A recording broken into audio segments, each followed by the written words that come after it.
अस्सलाम वालेकुम। आज हम स्टार्ट करेंगे क्लास फर्स्ट ईयर का चैप्टर नंबर 7 जिसका नेम है ऑसिलेशन।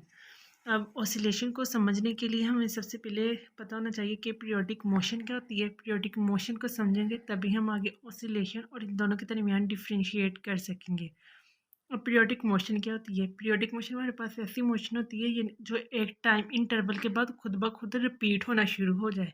अब वो किस तरह से हमारे पास, अगर मैं इसकी आपको एग्जांपल दूं, वो होगी हमारे पास अर्थ की सन के साथ।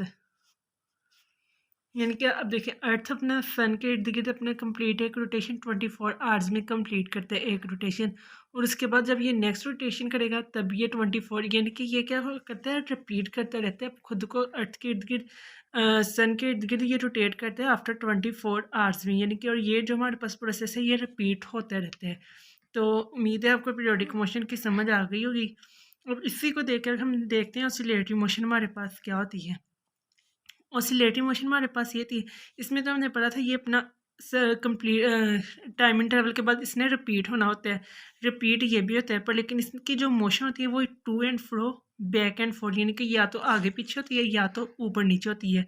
इसकी हम सिंपल सी एग्जांपल ना आपने 10th क्लास में पढ़ी थी चैप्टर 1 में, 2-3 एग्जांपल सिंपल पेंडुलम की, बॉल एंड बॉल सिस्टम की, जिसको आगे हम एक्सप्लेन से आगे को देखेंगे ये किस तरह होते हैं।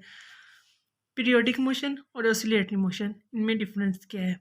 अब ये तो आपको थोड़ा बहुत तो पता चल गया। इधर से हम अगर इस पॉइंट की अब गौर करें, इसमें हमारे पास क्या है कि हर पीरियोडिक मोशन ऑसिलेटरी मोशन होते हैं, पर लेकिन हर ऑसिलेटरी मोशन पीरियोडिक मोशन नहीं होती। कैसे? अब देखो, जो पीरियोडिक मोशन होती है, जो इसमें हमारे पास टू एंड फ्रो इसने मूव नहीं करना होता, यानी कि किसी भी तरह इसकी मोशन हो सकती है। पर लेकिन ऑसिलेटरी मोशन में क्या होना होता है, इसने टू एंड फ्रो ही मूव करना होता है और टाइम अपने इसने भी टाइम इंटरवल में ही करना होता है। पर लेकिन इसमें टू एंड फ्रो और पीरियोडिक हमारे पास कोई भी मोशन में रिपीट हो सकते हैं। आगे हम देखते हैं हमारे पास सिंपल हार्मोनिक मोशन क्या होती है। इसकी next time simple harmonic motion हमारे पास ऑसिलेटरी मोशन या फिर वाइब्रेटरी मोशन के ही टाइप होती है, जिसमें हमारे पास एक्सेलेरेशन डायरेक्टली प्रोपोर्शनल होता है इस मीन पोजीशन के डिस्प्लेसमेंट के। और हमारे पास कोई भी बॉडी सिंपल हार्मोनिक मोशन, यानी कि कोई भी सिस्टम सिंपल हार्मोनिक कब होगा, तो इसके हमारे पास कुछ टर्म्स है। पहली टर्म हमारे पास क्या है कि सिस्टम में हमारे पास रिस्टोरिंग फोर्स होनी चाहिए। दूसरा, फ्रिक्शनलेस होना चाहिए। फ्रिक्शनलेस मतलब कि स्मूथ होना चाहिए। और थर्ड हमारे पास क्या है कि ये हमारे पास इसकी वेलोसिटी एक्सट्रीम पोजीशन पे मिनिमम और मीन पोजीशन पे मैक्सिमम होनी चाहिए। अब ये सारे टर्म्स क्या है, ये हम नेक्स्ट एग्जांपल में इसकी स्टडी करते हैं। नेक्स्ट हमारे पास इसकी एग्जांपल देखते हैं, सिंपल हार्मोनिक मोशन को समझने की कोशिश करते हैं। इसकी हम एग्जांपल देखते हैं, motion of a mass attach to a spring. अब देखिए, मैं पॉइंट में क्या समझ लग रही है कि कोई भी स्प्रिंग लेना है, उसको हमने किसी भी मैस के साथ अटैच कर देना है। अब देखिए, हमने मैस लिया है, उसको स्प्रिंग के साथ अटैच कर दिया है और हमने क्या रखा है, जो ये सरफेस रखी है इसको स्मूथ सरफेस ली है, यानी कि फ्रिक्शन लेस हमने ये सरफेस ली है। अब ये इस पॉइंट पे हमारे पास अभी ये क्या है, हमारे पास बॉडी रेस्ट पे है, यानी कि ये इसका हमारे पास क्या है, इसकी मेन पोजीशन है और हमारे पास ये इसका मैस है।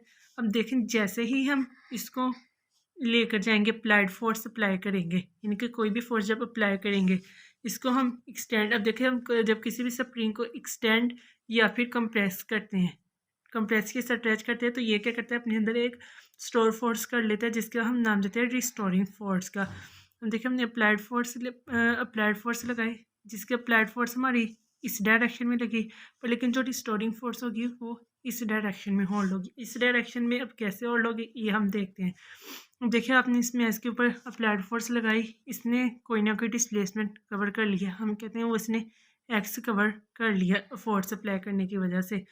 और जैसे ही हम इसको छोड़ेंगे, इस मैस को, इसमें डिस्टर्बेंस होगी, ये क्या करेगा, यूँ आगे पीछे मूव करना शुरू कर देगा।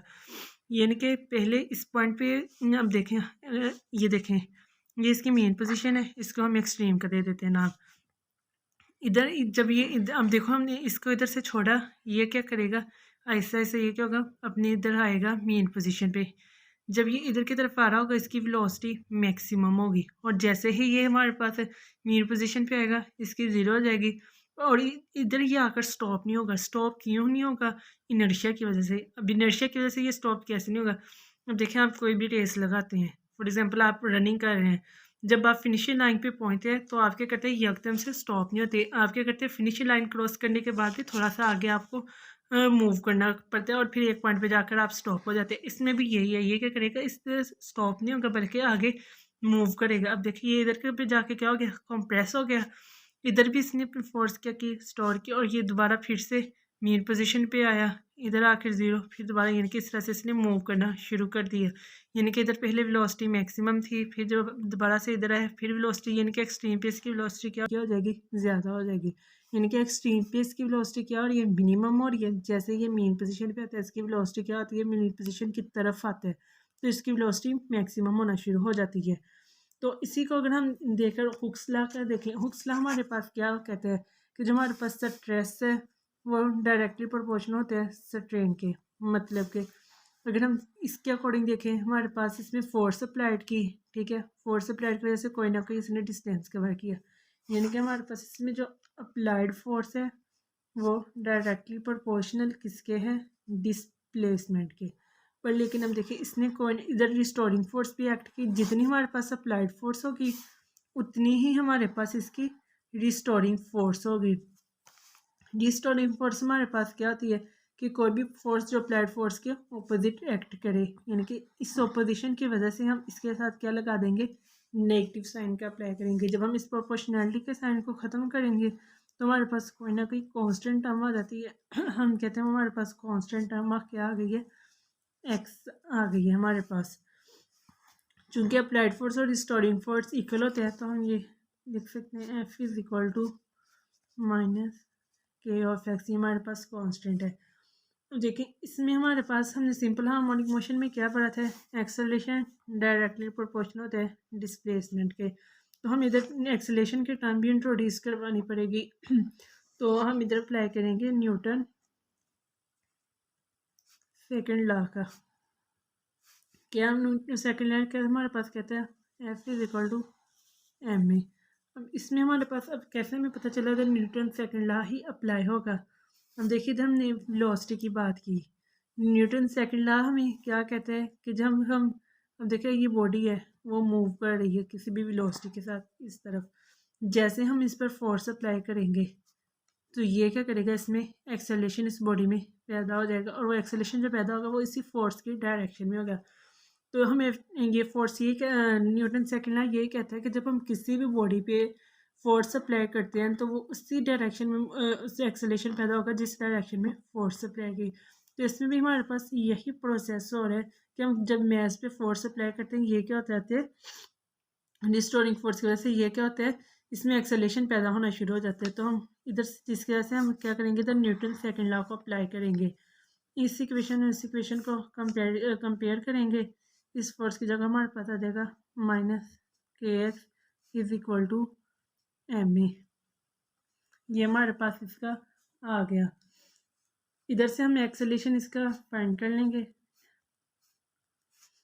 माइनस के ओवर एम और ये साथ एक्स आ गया।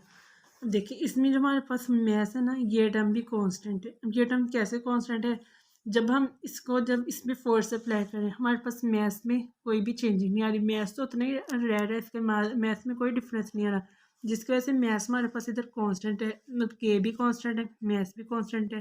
तो हम कह सकते हैं ये हमारे पास A is equal to constant X और ये साथ में नेगेटिव साइन, और इस कांस्टेंट की जगह हम प्रोपोर्शनैलिटी को भी यूज़ कर सकते हैं माइनस एक्स। यानी कि हमारे पास हम जो सिंपल हार्मोनिक मोशन हमने कहा था कि हमारे पास एक्सेलेरेशन है वो डायरेक्टली प्रोपोर्शनल होता है डिस्प्लेसमेंट के। देखिए हमें अपना रिजल्ट मिल गया है कि हमारे पास जो एक्सेलेरेशन है वो डायरेक्टली प्रोपोर्शनल होता है डिस्प्लेसमेंट के। यानी कि जो हमने सिंपल हार्मोनिक मोशन में हमें बात की थी कि जो हमारे पास एक्सेलेरेशन होता है वो डायरेक्टली प्रोपोर्शनल होता है डिस्प्लेसमेंट के फ्रॉम इट्स मेन पोजीशन के। ठीक है, तो उम्मीद है आपको आज का टॉपिक समझ आया होगा। अगर आपको वीडियो अच्छी लगी तो चैनल को शेयर एंड सब्सक्राइब कर दें। इंशाल्लाह नेक्स्ट में हम इसके कुछ फीचर्स और इसकी सिंपल हार्मोनिक मोशन को सर्कुलर मोशन में देखेंगे कि किस तरह से इसका बिहेवियर होता है। Thank you.